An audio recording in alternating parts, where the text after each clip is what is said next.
I can do for you or something. Right. Or you don't have to brown nose. Just like I said, just talk. Because sometimes conversation moves the nation. Then our last topic, this is probably wraps everything up. Everybody starts a race at a starting point, but everybody does not finish the same. And that comes down, like I said, that natural talent, the ability, you mix up all of that. It's like a track race, right? Everybody start off at that one line, but you might have one dude to end up right here, one dude that's going to end up right there. I'll put that right there. It's going to end up behind him, another one behind him. And that's how life is. Some people they take off a little faster than others. Some people got the recovery speed, and some people they just not like, they not at that level, that elite level to and you have to be honest with yourself and understand where you are in that race. You know what I'm saying? Are you the elite level? Are you mid level? Or are you the person that needs to, work, a little bit harder, to try to catch up? You know what I'm saying? There's so many things. I think everything we say kind of comes to this, and it can be applied to this. Like, for example, sometimes you just don't have the motivation. Like, you have to motivate yourself, just like the guy that we were talking about, who's always, maybe comparing himself, or he's not as productive until like a new guy comes over and he has to compete with them. So you have to use that to motivate yourself. You jumped out there, you have all the physical ability, you have the skills, you have the size, but you just don't want to run. You just don't feel like it. You know, you have to motivate yourself. So everybody else is going ahead of you. Well, what is it not? What in the workforce? How does that apply? Right. Okay, let's say me and Mike go in same position. We're both in just general customer service with a call center. You can go into IT, troubleshooting or whatever, tech support. Right. Or you can go more of a specialized, maybe a managerial position. I'm going to break it down to you. Let's say we both go into call center, right? Mm-hmm. We both sitting in the computer, we both on the phone. Mm-hmm. That's even playing field, right? We're at starting line. Now, when you start doing stuff, some people don't know how to use a computer as a tool. Some people do. Some people don't even like computers. Mm-hmm. But if you know how to use a computer as a tool, you can make a shortcut. I ain't never worked in a call center, but I'm sure if I ever had to do something like that, they're not gonna make me work hard. I know how to work the computer. I know one place. It's still a computer at the end of the day. One place somebody told me that worked at a call center. They said that you have to be in front of your webcam the whole time. If you move, they'll call you and say, why you not in front of your computer? Mm-hmm. I will bypass that. That's just me. I'll find a way to make it to where it look like I'm at the camera, but I'm not there. You know what I'm saying? That's how I roll. Like, and I'll probably still get the work done, but I just I don't know. That's like some weird psycho thing about me. And but somebody else they will be just there just on the computer all the time humping. You know what I'm saying? Mm-hmm. And I find a way to bypass that. Like, I'm gonna get the work done, but I'm not gonna be sitting here 24/7. Let's say same race using your different skills and experiences. Skills, right. Like when I worked, like say in the call center, starting off in customer service, there were different paths that we can go. Right. Like the tech support path, and the sales path, right, and a management path as well. You know what I mean? Looking over, kind of everybody, keeping everything on straight as a whole, managing the employees versus managing the customer in a customer service position. All right. Motivation comes from finding which thing you want to do. Because we both hate coming to work. Right. You know what I mean? But it seemed like Mike, when he got that transition to tech support, he got to put his hands on some of the devices. He got to use it, and he got to explain it to people. And that was what he knows. He felt real comfortable. Right. And then he was able to make supervisor. Then he was able to go there. Things really took off for him because he was motivated to do what he was doing. Once he chose his path in the company. It was 3 paths, you know what I mean? So I'm like, since I see what he's doing, let me go try that. This is really not for me. I hate this even more. I got to keep touching stuff and explaining stuff, and I actually have to look at the particular thing for it. But I noticed that I'm a really good, communicator. You know what I mean? I still, he don't like talking. Right. But I love, talking. Right. So, I have to motivate myself, and maybe I'm going more into management, maybe dealing with actual people, motivating the workers. Right. And once I get in more of the manager style thing, managing my own team at the call center, it was a lot better than me being on phones and looking at particular devices when I'm just listening to calls and telling people how to do things and approach it and make things better. I liked I'm using my experience from being Right. on the phones that I hated. You know what I Right. mean? To talk to other people and coaching them to be better. It actually made me feel like I was back on the team, like Right. I was playing sports again, and I was really into Right. it, really going Exactly. in motivated and pointing out goals for others. Right. I'm coaching people how to do stuff I hate doing. Yep. You know what I mean? Exactly. But I do that a lot better. You know what I mean? So and And then another thing and that helps you. I had to finish learn. the I had to learn this for myself. Is that you have to be likable, man. I mean, the dude who has the suit can have you beat by a mile because you just want to wear regular khakis and a polo shirt, and all you had to do was throw on a blazer and a button-down shirt. But the game of inches, People he judge. beat you by an inch because he had on a suit and he had on a tie and he looked presentable. And I'm not saying wearing a polo shirt and khakis ain't presentable, but that day he beat you by inches because he had that. It's a game of inches. Sometimes just those few little inches of doing something may change your whole trajectory. Yeah. I had to learn that for myself. And it's from my own different friends. monkey wrenches. Like if you and that might work at a more traditional company, but guess what? You might have these new age companies where you're sitting in front of your workstation on a giant ball. Yeah. And your boss is a hipster, and you know she got natural hair. You know what I mean? So that might not kind of matter. You might have to kind of adjust your strategy just a little bit, but most of the time, keeping it professional, keeping it clean cut, neat and presentable is usually going to be your safer And bet. then the world is a very vain place. Some jobs, some people don't agree Appearance with is it, the but first thing you see. yes, You and know, aesthetic. Yeah, Some job feels you have to have an aesthetic to go with it. If you, all you gotta do is look at the people that work in the job. Yeah. You know, just like you was telling me, an actor was saying, they told him if we just lose a little weight, and he said, I don't want to lose weight.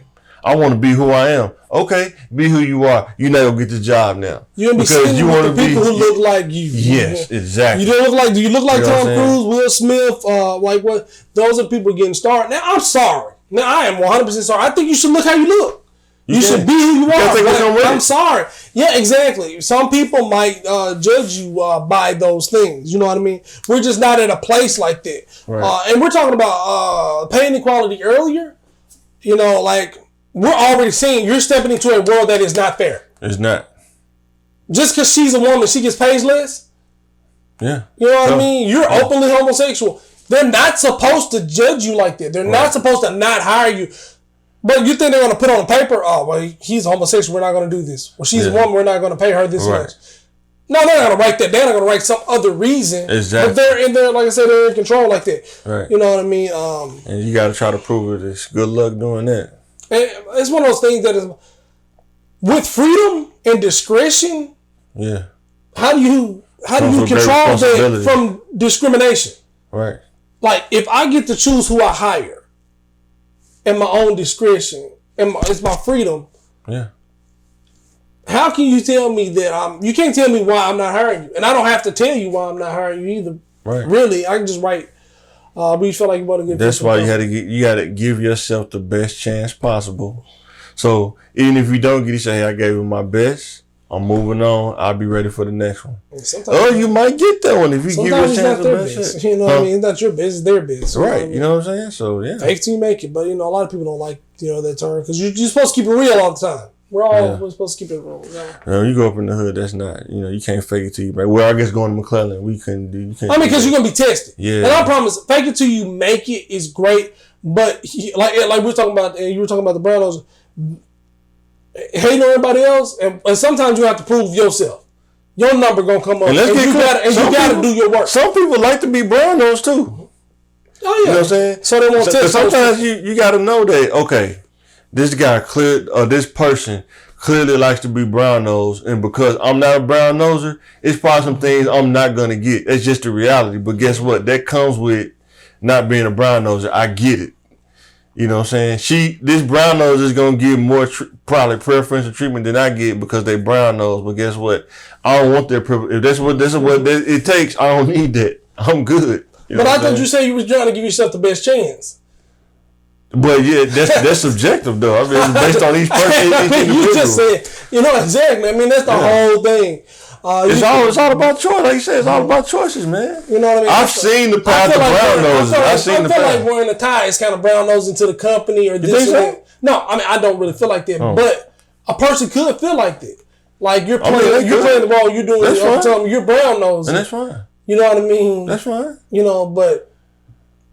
Exactly. I mean, so if you are brown nosing, that's okay. When I'm limousine riding, jet flying. You just say I'm brown nosing the limousine flying. And that's what they're saying. They're saying that's fine. They got a pizza party. They got some free donuts. That's fine. You can have it. You know what I mean? I didn't come here for the pizza party and free donuts. I don't know what you come to do. Exactly. I came to cash these checks. Amen, brother. You know, so you just have to. It's just so many things to fight against, and like I say, brown nose. We don't know what it's gonna take to do that. But sometimes your car gets called. Sometimes the person that you're brown nose to, there's somebody above him that doesn't like it. Right. Sometimes you're super professional, and the person above your boss doesn't like, you're too anal, you're too much of a bureaucrat. They want you to loosen up and do these things. So people always want something. You can't mold it to everything because sometimes it's just going to be tested. Like you run around with a bunch of, in the hood, you run around with a bunch of hard people. Somebody might catch you by yourself, and now you the one that can't fight. You the odd man out. That's so true. they're going to always attack you as the weakest link. So if you get in 40 encounters and your crew or whatever backs up, y'all stay as a unit, and everybody's saying you're protected. Right. By your cabinet, like the president would be. You're protected by your workers under you. You're protected by your group. You're stronger in numbers. Right. Any time one of those 40 encounters, it could have been your number. Your time to call. You could have took the punch and you could have been. So it's good to try. If you are in a situation where you're being carried, try to learn the skills. Like if you're in a group of 5 fighters, everybody can fight, but you can fake it real good. In 5 years, you need to be a better fighter than what you was when you started. Even though you hadn't had to fight, you started off not knowing what you're doing. Everybody's carrying you. Hey man, hanging around professionals. Right. You need to pick up some skills. Don't be the weak link for a long time. Right. Sometimes you get in positions that are greater than your skill level. Right. And you might be blessed to be there. Right. But you don't want to come in 3 years. You ain't learn how. But I didn't know how to do it when I started. That was 3 years ago. Right. You've been working with these people every day, performing on a high level. And there's other personality right there, right? When they why you not doing it? Man, nobody showed me how to do that. Man, you been here 5 years, man. Nobody showed you how to do that. Yeah, and it's been a blessing. You've been skating by these 5 years. See, the thing and now you ain't got no answer for it. The thing they don't understand is you lose something, the opportunity. Yeah. And the thing they don't understand is it ain't that nobody showed you how to do it. You did not take the initiative to learn how to do it. I don't know. That only lasts for so long, man. But they let me in. I didn't know it when they hired me. They knew I didn't know it. Because most jobs now you're going to lose this job that you were underqualified for. Yeah. Or when you could have actually kept it. Yeah, because most jobs, man, from what I've been hearing, like they don't do those long orientations like they used to. Oh yeah, most jobs they bring you. That was a free 2 weeks. Yeah, most jobs they bring you right in. They put you right in there where you're supposed to go, and you're gonna get it how you live. Yeah, and then they get you. Here's your access. Here's your password. Here's the key to the store. Exactly. I remember I was working in one retail store. Man, retail stores are the worst. Oh God! Like next thing you know, hey man, you're the manager. So here's the alarm codes. Here's the keys to the store. Hey, you know how much merchandise is in this store? Y'all don't even know me. I've been here like a week, and now I got the alarm codes. But guess what, buddy? You're gonna be so tired from working, you're not gonna want to steal anything because you're gonna work from sun up to sundown. The only thing you're not gonna be doing is picking cotton out the ground. I had the safe combination, the security codes, all the logins, you know what I mean? It's like the physical keys to the store, back door, and control of the cameras. I've been here a week. I mean, was my resume that strong? You know what I mean? High turnover. But they want you to hire me here. There you go. But they don't want to do it. High turnover, delegate tasks, man. I mean, but it takes some of those brown nose. Oh my God, I'm important. Like I'm the owner now. So you brown nose? Is that what you saying? No. Oh, I thought you said some people get off on it. I'm like, nah, man. If you give me more responsibility, you need to give me more money. Yeah. You know, that ain't my job. Oh God, I don't know if we can afford that. I mean, that's a steep task. I don't know if these work conditions. I don't know if I can afford that. My stress income level is being 10, and that's affecting my mental health. But yeah, guys, we about to get ready to wrap this thing up, man. This is our first podcast we posting, man. So, yeah, man, we gonna end this thing by saying, think and make a decision. Don't make a decision, then think, because it'll probably be too late by then. Yeah, it's a lot more expensive and harder to clean up Very. a mistake, than we can't foresee all problems. Yeah. But, just put a little thought into it before you make any actions, because sometimes they have longer consequences than we initially think. Cool, man. But yeah, man, we're about to sign out, man. We thank everybody for watching and listening. Subscribe to our channel. Thanks, man, for watching, man. We'll catch you guys on next time. Looking forward to hearing your comments. Hope you didn't sound too much like an infomercial. All right, guys. Catch you.